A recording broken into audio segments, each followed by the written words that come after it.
台北市长郭文泰到底有要选总统无？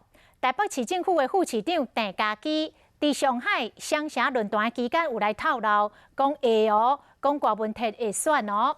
台北市议员张小平嘛跳出来，讲要退出国民党，要代表郭家军来选立委，搁要劝郭文泰就来选总统。这是郭阵营在探民意，也则是郭文泰真正要来参选。来听郭文泰安怎讲。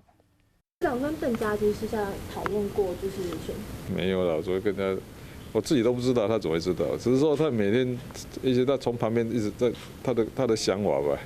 敢有要选总统，台北市长郭文泰拢无讲，也毋过身躯边的人一直拢有人咧讲这款代志。像副市长郑家基伫双城论坛晚宴内面讲，郭文泰会参选2020。市议员张小平嘛替郭文泰出马。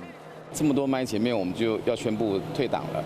然后中正好要选立委，我们会劝进柯文哲选总统，宣布要脱党，然后来加入柯家军，支持你这件事情。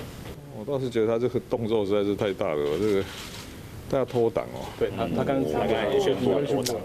张小平宣布，为哪准备要投效郭家军、郭文泰有淡薄仔意外，嘛无想要加讲总统的话题。即马正是国民党总统初选民调的期间，部分绿营的支持者话讲挥汗不倒。 怕什么扰乱对手的初选，敢是你生会？朱姐那件事情，这就很明显，一定是绿营一面倒灌过去嘛。这个就，所以有时候要呼吁一下我们台湾的选民哦，不要玩火玩过头了，对。但哪日两党初选的结果出来，郭文泰暂时按兵不动，敢有要选总统，目前无人知。